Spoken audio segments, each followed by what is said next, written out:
ಭಟ್ಕಳ ಪುರಸಭೆಯ ಅಧ್ಯಕ್ಷರು ಮತ್ತು ಉಪಾಧ್ಯಕ್ಷ ಸ್ಥಾನಕ್ಕೆ ಈಗಾಗಲೇ ತಲಾ ಒಂದೊಂದು ನಾಮಪತ್ರ ಸಲ್ಲಿಕೆಯಾಗಿದೆ. ಆ ಸಲ್ಲಿಕೆಯಾದಂಥ ನಾಮಪತ್ರಗಳಲ್ಲಿ ಯಾವುದೂ ಉಮೇದುವಾರಿಕೆಯನ್ನು ಹಿಂಪಡೆಯಲಿಕ್ಕೆ ಮುಂದೆ ಬಂದಿರೋದಿಲ್ಲ. ಹಾಗಾಗಿ ಭಟ್ಕಳ ಪುರಸಭೆಯ ಅಧ್ಯಕ್ಷ ಸ್ಥಾನಕ್ಕೆ ಮೊಹಮ್ಮದ್ ಪರ್ವೇಜ್ ಕಾಶಿಂಜಿ ಇವರು ಸುಲ್ತಾನ್ ಸ್ಟ್ರೀಟ್ ಭಟ್ಕಳ ಇವರು ಗೌರವವಾಗಿ ಆಯ್ಕೆಯಾಗಿರ್ತಾರೆ.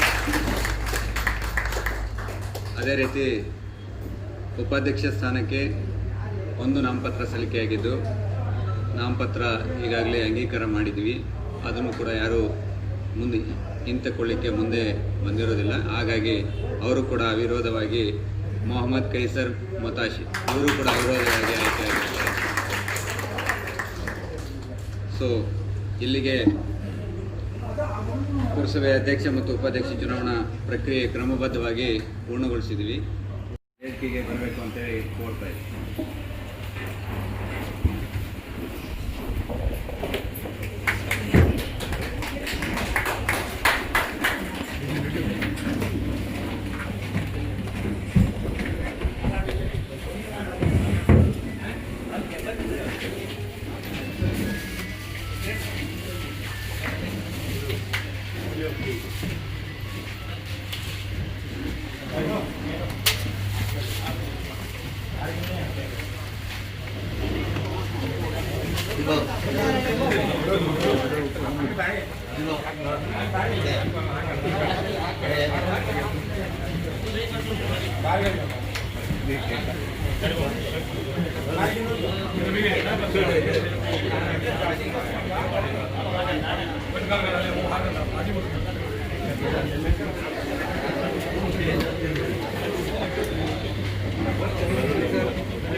बाबा का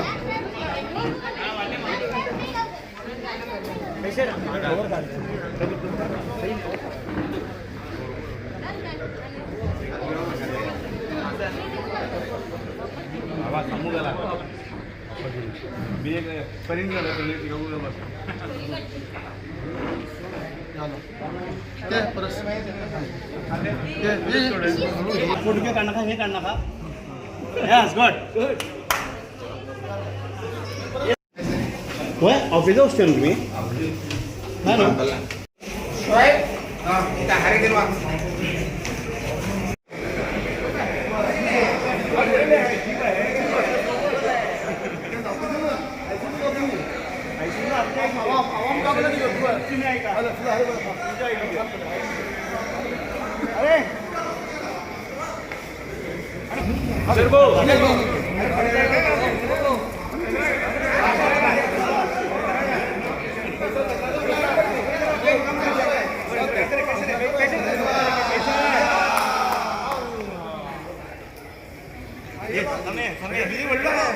मुस्तफा कैला जी की फेंका का मुस्तफा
ಇವತ್ತು ಇಲ್ಲಿ ಸೇರಿದ ಎಲ್ಲ ನಮ್ಮ ಬಾಂಧವರಿಗೆ, ನಮ್ಮ ಸಹೋದರಿಗೆ, ಸಹೋದರಿಯರಿಗೆ ವಂದಿಸುತ್ತಾ, ಕಳೆದ ಹೆಚ್ಚು ಕಡಿಮೆ 2 ವರ್ಷದಿಂದ ಪುರಸಭೆಯ ಚುನಾವಣೆ ಆಗಿ ಇನ್ನೂ ತನಕ ಅಧ್ಯಕ್ಷ ಉಪಾಧ್ಯಕ್ಷ ಸ್ಥಾನವನ್ನು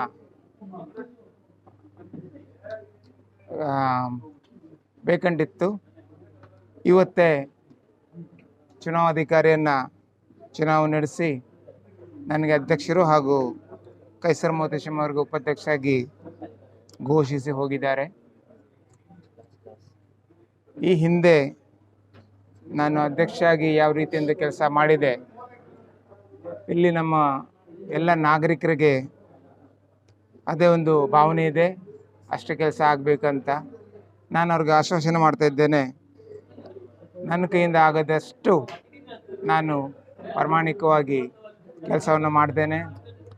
ಜನರಿಗೆ ಅನುಕೂಲ ಆಗದಾಗೆ ನಡೆಸ್ಕೊಡ್ತೇನೆ. ಅದೇ ರೀತಿ ನಮ್ಮೊಂದು ಟೀಮನ್ನು ಕೆಲಸ ಮಾಡುತ್ತೆ. ಉಪಾಧ್ಯಕ್ಷ ಕೈಸರವರಾಗಲಿ, ನಮ್ಮ ಸಹೋದರ ಸಹೋದರಿ ಸದಸ್ಯರಿದ್ದವರು ಸಹ ನಮಗೆ ಸಹಕಾರ ನೀಡಿ ಈ ಪುರಸಭೆಯನ್ನು ಮತ್ತೆ ಒಂದು ಮಾದರಿ ಪುರಸಭೆಯನ್ನು ಮಾಡ್ತೇನೆ ಅಂತ ಈ ಮೂಲಕ ತಮ್ಮನ್ನು ತಿಳಿಸ್ತಿದ್ದೇನೆ. ಈ ಮುಂದೆ ಬರುವ ದಿವಸ ಅಭಿವೃದ್ಧಿಯನ್ನು ಭಟ್ಕಳದಲ್ಲಿ ತಾವು ನೋಡ್ಬೋದು. ಅದಕ್ಕೆ ನಾವು ಒಂದು ಹೆಜ್ಜೆ ಮುಂದೆ ಇಟ್ಕೊಂಡು ಕೆಲಸ ಮಾಡ್ತೇವೆ. ಈಗ ಒಂದೆರಡು ಮಾತು ಉर्दूದಲ್ಲಿ ಹೇಳಲಿಕ್ಕೆ इच्छपड़ते जैसे कि आप जानते हैं, तकरीबन 2 साल से म्यूनसिपाल्टी का इलेक्शन हो चुका था और सदर और नायब सदर का ओहदा खाली था. इसके बहुत सारे रीज़न्स थे. आज वो मौका आ गया जो सदर और नायब सदर का इंतखाब हुआ और अभी कुछ लम्हों पहले ही रिटर्निंग ऑफिसर ने ऐलान करके चले गए हैं. मैं और मेरे नायब सदर केसर मोहतशम साहब ने बिल इत्तिफाक इलेक्ट हुए हैं. मुझे यकीन है कि मेरे तमाम साथी काउंसलर्स और बहनों की ताउन से भटकल पिछली बार जिस तरीके से तरक्की परेज था उससे ज़्यादा तरक्की करेगा इंशाल्लाह.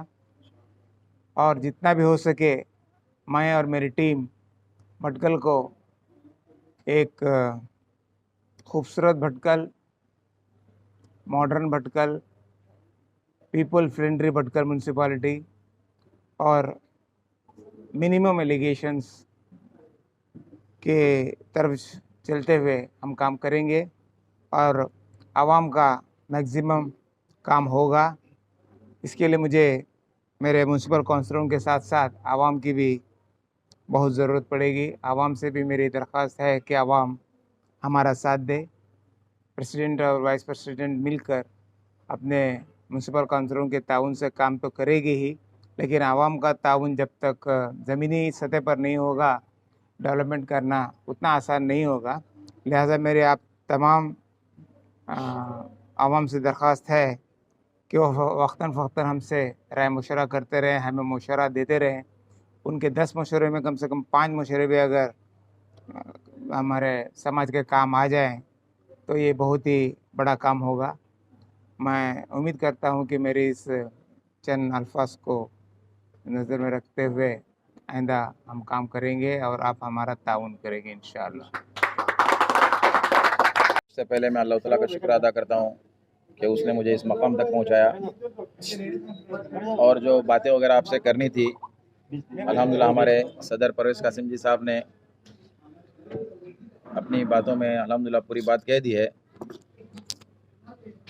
जहाँ तक हमारे ख्याल में एक भटकल वालों को अल्हम्दुलिल्लाह एक उम्मीद है कि इंशाअल्लाह हम दोनों की जोड़ी परवेज़ कासिम जी साहब और मेरी जोड़ी इंशाअल्लाह एक तरक्की याफ्ता भटकल की तरफ इंशाअल्लाह हम लोग काम करेंगे. और जैसे कि सदर साहब ने बताया कि इसमें हमको आवाम की भी हेल्प चाहिए इसमें हमको. और इंशाल्लाह हम दोनों मिलके और हमारी जो टीम है 23 काउंसलर की जो हमारी पूरी टीम है इंशाल्लाह हम लोग एक टीम बन के जैसा कि हमारे सदर साहब ने बताया इंशाल्लाह भटकल की तरक्की के लिए जितना हो सके इंशाल्लाह उतना हम काम करने की कोशिश करेंगे. ಇನ್ನು ಮುಂದಿನ ದಿವಸದಲ್ಲಿ ಈ ಆಡಳಿತ ವ್ಯವಸ್ಥೆಯನ್ನು ಸರಿ ಮಾಡಿಕೊಂಡು ಊರಿಗೆ ಒಳ್ಳೆ ಅಭಿವೃದ್ಧಿ ಆಗಬೇಕು. ಮತ್ತು ಈ ಅಭಿವೃದ್ಧಿ ದೃಷ್ಟಿಯಿಂದ ಇವರಿಗೆ ಏನು ಸಹಾಯ ಬೇಕು, ನಮ್ಮಿಂದ ಏನು ಸಹಾಯ ಬೇಕು ಅದನ್ನು ನಾವು ಎನಿ ಟೈಮ್ ಮಾಡಲಿಕ್ಕೆ ತಯಾರಿದ್ದೇವೆ. ಸರ್ಕಾರ ಮತ್ತು ಇಲ್ಲಿಯ ಶಾಸಕರಿಂದ ಮತ್ತು ಎಲ್ಲ ರೀತಿಯಿಂದ ನಾವು ಸಹಾಯ ಸಹಕಾರ ನೀಡಲಿಕ್ಕೆ ತಯಾರಿದ್ದೇವೆ. ಒಳ್ಳೆಯದಾಗಲಿ. ನಾನು ಹೃತ್ಪೂರ್ವಕ ಅಭಿನಂದನೆ ಸಲ್ಲಿಸ್ತೇನೆ. ಹಿಂದೆ ಭಟ್ಕಳದಲ್ಲಿ ಒಂದು ಇತಿಹಾಸ ನಿರ್ಮಿಸಿದರು ಪರ್ವೇಜ್ ಕಾಸಿಂಜಿ ಅವರು ಅಧ್ಯಕ್ಷರಾಗಿ. ಎಲ್ಲ ಇಡೀ ದೇಶದಲ್ಲಿ ಒಂದು ಮಾದರಿ ಪುರಸಭೆಯಾಗಿ ನಿರ್ಮಾಣ ಆಯಿತು. ಅದು ಮತ್ತೆ ಪುನಃ ನಾವು ಅದನ್ನು ನೋಡಲಿಕ್ಕೆ ಈಗ ಇಚ್ಛೆ ಪಡ್ತೀವಿ. ಅದು ಕೂಡ ಎಲ್ಲರ ನಿರೀಕ್ಷೆನೂ ಇದೆ. ಭಟ್ಕಳ ಪುರಸಭೆ ದೇಶದಲ್ಲಿ ಅತ್ಯುತ್ತಮ ಪುರಸಭೆ ಆಗಬೇಕು ಅನ್ನೋದು, ಅದೇ ರೀತಿ ಆಗ್ತದೆ ಅನ್ನೋ ಭರವಸೆ ಇದೆ. ಎಲ್ಲರೂ ಕೂಡ ನಾವೆಲ್ಲ ಅವರೊಂದಿಗೆ ಕೈ ಜೋಡಿಸಿದ್ರೆ ಖಂಡಿತ ಕಾರ್ಯ ಮಾಡಲಿಕ್ಕೆ ಸಾಧ್ಯ ಇದೆ ಅಂತ ಹೇಳ್ತಾ ಅವರಿಗೆ ಮತ್ತೊಮ್ಮೆ ಅಭಿನಂದನೆ ಸಲ್ಲಿಸ್ತಾ ಇದ್ದೀನಿ.